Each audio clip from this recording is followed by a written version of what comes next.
18ਵੀਂ ਸਦੀ ਦਾ ਭਾਰਤ। ਕਲਪਨਾ ਕਰੋ, ਦੋ ਵੱਡੀਆਂ ਯੂਰਪੀ ਤਾਕਤਾਂ ਬ੍ਰਿਟੇਨ ਤੇ ਫਰਾਂਸ ਇੱਥੇ ਆਪਸ ਵਿੱਚ ਭਿੜ ਰਹੀਆਂ ਸਨ। ਪਰ ਇਹ ਲੜਾਈ ਸਿਰਫ ਵਪਾਰ ਜਾਂ ਮਸਾਲਿਆਂ ਲਈ ਨਹੀਂ ਸੀ। ਨਹੀਂ, ਇਹ ਇੱਕ ਪੂਰੇ ਸਾਮਰਾਜ ਦੀ ਨੀਂਹ ਰੱਖਣ ਦੀ ਲੜਾਈ ਸੀ। ਇਹ ਕਹਾਣੀ ਹੈ ਕਰਨਾਟਕ ਯੁੱਧਾਂ ਦੀ, ਛੋਟੀਆਂ-ਛੋਟੀਆਂ ਝੜਪਾਂ ਦੀ ਇੱਕ ਲੜੀ ਜਿਸ ਨੇ ਆਉਣ ਵਾਲੇ ਸਮੇਂ ਵਿੱਚ ਭਾਰਤ ਦਾ ਨਕਸ਼ਾ ਹਮੇਸ਼ਾ ਲਈ ਬਦਲ ਕੇ ਰੱਖ ਦਿੱਤਾ। ਇਹ ਸਵਾਲ ਅਕਸਰ ਸੋਚਣ ਲਈ ਮਜਬੂਰ ਕਰਦਾ ਹੈ ਨਾ? ਇੱਕ ਕੰਪਨੀ ਜਿਸ ਦਾ ਮੁੱਖ ਕੰਮ ਵਪਾਰ ਕਰਨਾ ਤੇ ਮੁਨਾਫਾ ਕਮਾਉਣਾ ਸੀ, ਉਹ ਦੁਨੀਆ ਦੇ ਸਭ ਤੋਂ ਵੱਡੇ ਭੂ-ਭਾਗਾਂ ਵਿੱਚੋਂ ਇੱਕ ਦੀ ਮਾਲਕ ਕਿਵੇਂ ਬਣ ਗਈ? ਦੇਖੋ, ਇਸ ਵੱਡੇ ਸਵਾਲ ਦਾ ਜਵਾਬ ਸਾਨੂੰ ਦਿੱਲੀ ਜਾਂ ਆਗਰਾ ਵਿੱਚ ਨਹੀਂ, ਸਗੋਂ ਦੱਖਣੀ ਭਾਰਤ ਵਿੱਚ ਮਿਲਦਾ ਹੈ। ਕਰਨਾਟਕ ਦੇ ਯੁੱਧਾਂ ਵਿੱਚ ਇਹ ਇੱਕ ਪ੍ਰੌਕਸੀ ਵਾਰ ਸੀ, ਯਾਨੀ ਇੱਕ ਸ਼ਤਰੰਜ ਦੀ ਖੇਡ ਜਿੱਥੇ ਭਾਰਤੀ ਨਵਾਬ ਤੇ ਰਾਜੇ ਮੋਹਰੇ ਸਨ, ਪਰ ਅਸਲ ਖਿਡਾਰੀ ਅੰਗਰੇਜ਼ ਤੇ ਫਰਾਂਸੀਸੀ ਸਨ। ਅਤੇ ਇਸੇ ਖੇਡ ਨੂੰ ਖੇਡਦੇ-ਖੇਡਦੇ ਈਸਟ ਇੰਡੀਆ ਕੰਪਨੀ ਨੇ ਰਾਜ ਕਰਨ ਦਾ ਹੁਨਰ ਸਿੱਖਿਆ। ਚਲੋ, ਇਸ ਮਾਮਲੇ ਨੂੰ ਥੋੜਾ ਹੋਰ ਡੂੰਘਾਈ ਨਾਲ ਸਮਝਦੇ ਹਾਂ। ਇਹ ਯਾਦ ਰੱਖਣਾ ਬਹੁਤ ਜ਼ਰੂਰੀ ਹੈ ਕਿ ਇਹ ਲੜਾਈ ਸਿਰਫ ਭਾਰਤ ਦੀ ਜ਼ਮੀਨ ਤੇ ਨਹੀਂ ਸੀ ਹੋ ਰਹੀ। ਇਸ ਦੀਆਂ ਜੜ੍ਹਾਂ ਬਹੁਤ ਦੂਰ ਯੂਰਪ ਵਿੱਚ ਸਨ, ਜਿੱਥੇ ਬ੍ਰਿਟੇਨ ਤੇ ਫਰਾਂਸ ਦੀ ਦੁਸ਼ਮਣੀ ਪੂਰੀ ਦੁਨੀਆ ਵਿੱਚ ਫੈਲੀ ਹੋਈ ਸੀ। ਸਭ ਤੋਂ ਪਹਿਲਾਂ ਇੱਕ ਗੱਲ ਬਿਲਕੁਲ ਸਾਫ਼ ਕਰ ਲਈਏ, ਜਦੋਂ ਅਸੀਂ ਕਰਨਾਟਕ ਯੁੱਧ ਕਹਿੰਦੇ ਹਾਂ ਤਾਂ ਸਾਡਾ ਮਤਲਬ ਅੱਜ ਦੇ ਕਰਨਾਟਕ ਸੂਬੇ ਤੋਂ ਨਹੀਂ ਹੈ। ਕਰਨਾਟਕ ਉਸ ਸਮੇਂ ਯੂਰਪੀ ਲੋਕਾਂ ਨੇ ਕੋਰੋਮੰਡਲ ਤੱਟ ਨੂੰ ਨਾਂ ਦਿੱਤਾ ਸੀ, ਯਾਨੀ ਕਿ ਅੱਜ ਦਾ ਤਾਮਿਲਨਾਡੂ ਤੇ ਦੱਖਣੀ ਆਂਧਰਾ ਪ੍ਰਦੇਸ਼ ਦਾ ਇਲਾਕਾ। ਸਾਰਾ ਘਮਸਾਨ ਇਸੇ ਖੇਤਰ ਵਿੱਚ ਹੋਇਆ। ਦੋਵਾਂ ਕੰਪਨੀਆਂ ਦੀ ਸੋਚ ਵਿੱਚ ਜ਼ਮੀਨ ਅਸਮਾਨ ਦਾ ਫਰਕ ਸੀ। ਬ੍ਰਿਟਿਸ਼ ਈਸਟ ਇੰਡੀਆ ਕੰਪਨੀ ਇੱਕ ਪ੍ਰਾਈਵੇਟ ਬਿਜ਼ਨਸ ਸੀ, ਮਕਸਦ ਸਾਫ਼ ਸੀ, ਵੱਧ ਤੋਂ ਵੱਧ ਮੁਨਾਫਾ, ਫੈਸਲੇ ਤੇਜ਼ੀ ਨਾਲ ਹੁੰਦੇ ਸਨ ਤੇ ਪੈਸੇ ਦੀ ਕੋਈ ਕਮੀ ਨਹੀਂ ਸੀ। ਦੂਜੇ ਪਾਸੇ ਫਰਾਂਸੀਸੀ ਕੰਪਨੀ ਸਰਕਾਰੀ ਕੰਟਰੋਲ ਵਿੱਚ ਸੀ, ਮਤਲਬ ਹਰ ਕੰਮ ਵਿੱਚ ਦੇਰੀ ਤੇ ਨੌਕਰਸ਼ਾਹੀ। ਇਹ ਫਰਕ ਮੈਦਾਨ-ਏ-ਜੰਗ ਵਿੱਚ ਬਹੁਤ ਵੱਡਾ ਸਾਬਿਤ ਹੋਇਆ। ਪਰ ਯੂਰਪੀ ਦੁਸ਼ਮਣੀ ਤਾਂ ਕਹਾਣੀ ਦਾ ਸਿਰਫ ਇੱਕ ਹਿੱਸਾ ਸੀ। ਦੂਜਾ ਅਤੇ ਸ਼ਾਇਦ ਉਸ ਤੋਂ ਵੀ ਜ਼ਿਆਦਾ ਜ਼ਰੂਰੀ ਹਿੱਸਾ ਸੀ ਭਾਰਤ ਦੇ ਅੰਦਰੂਨੀ ਹਾਲਾਤ। ਇੱਕ ਤਰ੍ਹਾਂ ਦਾ ਸਿਆਸੀ ਖਲਾ, ਇੱਕ ਪਾਵਰ ਵੈਕਿਊਮ ਬਣ ਰਿਹਾ ਸੀ ਤੇ ਯੂਰਪੀ ਲੋਕ ਇਸ ਨੂੰ ਭਰਨ ਲਈ ਬਿਲਕੁਲ ਤਿਆਰ ਸਨ। ਉਸ ਦੌਰ ਦੀ ਤਸਵੀਰ ਕੁਝ ਇਸ ਤਰ੍ਹਾਂ ਦੀ ਸੀ। ਦਿੱਲੀ ਵਿੱਚ ਮੁਗਲ ਸਾਮਰਾਜ ਦੀ ਪਕੜ ਢਿੱਲੀ ਪੈ ਰਹੀ ਸੀ।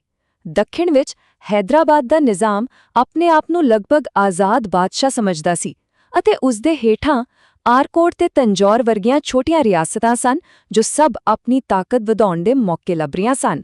ਮਾਹੌਲ ਪੂਰੀ ਤਰ੍ਹਾਂ ਅਸਥਿਰ ਸੀ ਅਤੇ ਇਸ ਅਸਥਿਰ ਮਾਹੌਲ ਵਿੱਚ ਬਲਦੀ ਤੇ ਤੇਲ ਪਾਉਣ ਦਾ ਕੰਮ ਕੀਤਾ ਗੱਦੀ ਦੀਆਂ ਲੜਾਈਆਂ ਨੇ।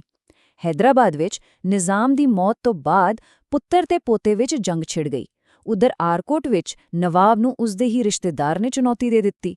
ਹੁਣ ਹਰ ਦਾਅਵੇਦਾਰ ਨੂੰ ਸਹਿਯੋਗੀਆਂ ਦੀ ਲੋੜ ਸੀ ਅਤੇ ਅੰਗਰੇਜ਼ ਤੇ ਫਰਾਂਸੀਸੀ ਮਦਦ ਕਰਨ ਲਈ ਪੱਬਾਂ ਪਾਰ ਹੋਏ ਬੈਠੇ ਸਨ, ਬਸ ਆਪਣੀ ਇੱਕ ਕੀਮਤ ਤੇ। ਤਾਂ ਫਿਰ ਸਟੇਜ ਪੂਰੀ ਤਰ੍ਹਾਂ ਤਿਆਰ ਸੀ। ਯੂਰਪੀ ਦੁਸ਼ਮਣੀ ਇੱਕ ਚੰਗਿਆਰੀ ਵਾਂਗ ਸੀ ਅਤੇ ਭਾਰਤ ਦੇ ਅੰਦਰੂਨੀ ਝਗੜੇ ਸੁੱਕੇ ਬਾਲਣ ਵਾਂਗ। ਨਤੀਜਾ, ਇੱਕ ਅੱਗ ਜਿਸ ਨੂੰ ਅਸੀਂ ਇਤਿਹਾਸ ਵਿੱਚ 3 ਕਰਨਾਟਕ ਯੁੱਧਾਂ ਦੇ ਨਾਂ ਨਾਲ ਜਾਣਦੇ ਹਾਂ।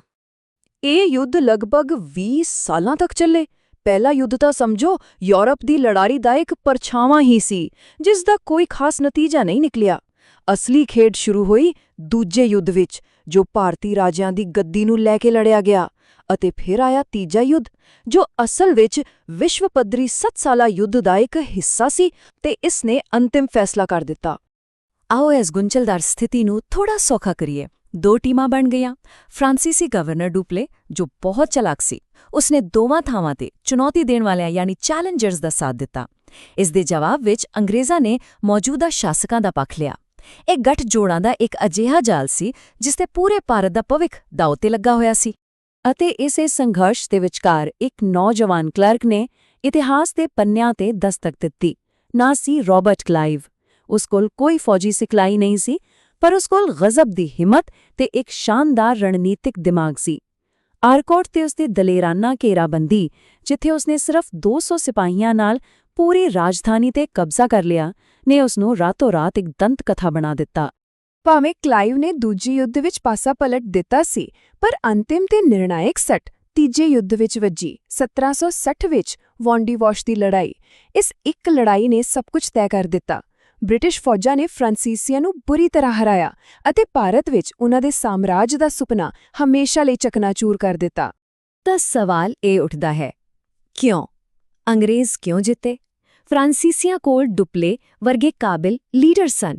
ਸ਼ੁਰੂਆਤ ਵਿੱਚ ਉਹਨਾਂ ਦਾ ਪਲੜਾ ਵੀ ਭਾਰੀ ਸੀ। ਫਿਰ ਅਜਿਹਾ ਕੀ ਹੋਇਆ ਕਿ ਅੰਤ ਵਿੱਚ ਬ੍ਰਿਟਿਸ਼ ਝੰਡਾ ਲਹਿਰਾਇਆ? ਇਸ ਦੇ ਪਿੱਛੇ ਕੁਝ ਬਹੁਤ ਹੀ ਠੋਸ ਕਾਰਨ ਸਨ। ਅੰਗਰੇਜ਼ਾਂ ਦੀ ਜਿੱਤ ਦੇ 4 ਮੁੱਖ ਥੰਮ ਸਨ। ਪਹਿਲਾ, ਉਹਨਾਂ ਦੀ ਜਲ ਸੈਨਾ, ਜੋ ਦੁਨੀਆ ਦੀ ਸਭ ਤੋਂ ਤਾਕਤਵਰ ਸੀ। ਉਹ ਜਦੋਂ ਚਾਹਣ ਸਮੁੰਦਰ ਰਾਹੀਂ ਫੌਜ ਅਤੇ ਸਮਾਨ ਭੇਜ ਸਕਦੇ ਸਨ। ਦੂਜਾ, ਪੈਸਾ। ਬ੍ਰਿਟਿਸ਼ ਕੰਪਨੀ ਬਹੁਤ ਅਮੀਰ ਸੀ। ਤੀਜਾ, ਉਹਨਾਂ ਦੇ ਕਮਾਂਡਰਾਂ ਨੂੰ ਫੈਸਲੇ ਲੈਣ ਦੀ ਪੂਰੀ ਆਜ਼ਾਦੀ ਸੀ। ਅਤੇ ਚੌਥਾ, ਉਹਨਾਂ ਦੇ ਮਜ਼ਬੂਤ ਅੱਡੇ। ਅੰਗਰੇਜ਼ਾਂ ਕੋਲ ਬੰਬਈ, ਕਲਕੱਤਾ ਤੇ ਮਦਰਾਸ ਸੀ, ਜਦਕਿ ਫਰਾਂਸੀਸੀਆਂ ਕੋਲ ਸਿਰਫ ਇੱਕ ਪਾਂਡੀਚੇਰੀ ਸੀ। ਇਹ ਸਭ ਮਿਲ ਕੇ ਇੱਕ ਜੇਤੂ ਫਾਰਮੂਲਾ ਬਣ ਗਿਆ। ਵਾਂਡੀਵਾਸ਼ ਦੀ ਲੜਾਈ ਤੋਂ ਬਾਅਦ ਭਾਰਤ ਵਿੱਚ ਫਰਾਂਸੀਸੀ ਖਤਰਾ ਤਾਂ ਖਤਮ ਹੋ ਗਿਆ, ਪਰ ਇਹਨਾਂ ਯੁੱਧਾਂ ਦਾ ਅਸਲ ਪ੍ਰਭਾਵ ਸਿਰਫ ਇੱਕ ਯੂਰਪੀ ਦੁਸ਼ਮਣ ਨੂੰ ਹਰਾਉਣ ਤੋਂ ਕਿਤੇ ਜ਼ਿਆਦਾ ਡੂੰਘਾ ਅਤੇ ਦੂਰਗਾਮੀ ਸੀ। ਅਸਲ ਜਿੱਤ ਲੜਾਈ ਦੇ ਮੈਦਾਨ ਤੋਂ ਬਾਹਰ ਹੋਈ ਸੀ। ਸਭ ਤੋਂ ਵੱਡਾ ਨਤੀਜਾ ਇੱਕ ਸਬਕ ਸੀ ਜੋ ਈਸਟ ਇੰਡੀਆ ਕੰਪਨੀ ਨੇ ਸਿੱਖਿਆ ਕਿ ਇੱਕ ਛੋਟੀ, ਅਨੁਸ਼ਾਸਿਤ ਯੂਰਪੀ ਫੌਜ ਸਥਾਨਕ ਰਾਜਨੀਤੀ ਦਾ ਚਾਲਾਕੀ ਨਾਲ ਫਾਇਦਾ ਉਠਾ ਕੇ ਵੱਡੀਆਂ ਭਾਰਤੀ ਫੌਜਾਂ ਨੂੰ ਹਰਾ ਸਕਦੀ ਹੈ ਅਤੇ ਇਲਾਕਿਆਂ ਤੇ ਕਬਜ਼ਾ ਕਰ ਸਕਦੀ ਹੈ। ਇਹ ਇੱਕ ਬਹੁਤ ਹੀ ਖਤਰਨਾਕ ਕਿਆਨ ਸੀ। ਬਸ ਇਨ੍ਹਾਂ ਯੁੱਧਾਂ ਨੇ ਸਭ ਕੁਝ ਬਦਲ ਦਿੱਤਾ। ਜਿਹੜੇ ਕੰਪਨੀ ਭਾਰਤ ਵਿੱਚ ਮੁਨਾਫਾ ਕਮਾਉਣ ਆਈ ਸੀ, ਉਸ ਨੂੰ ਹੁਣ ਸੱਤਾ ਦਾ ਸਵਾਦ ਲੱਗ ਚੁੱਕਾ ਸੀ। ਕਰਨਾਟਕ ਦੇ ਯੁੱਧ ਉਹਨਾਂ ਲਈ ਇੱਕ ਟ੍ਰੇਨਿੰਗ ਗਰਾਊਂਡ ਸਾਬਿਤ ਹੋਏ, ਜਿੱਥੇ ਉਹਨਾਂ ਨੇ ਕੂਟਨੀਤੀ, ਜੰਗ ਅਤੇ ਪ੍ਰਸ਼ਾਸਨ ਦੇ ਸਬਕ ਸਿੱਖੇ।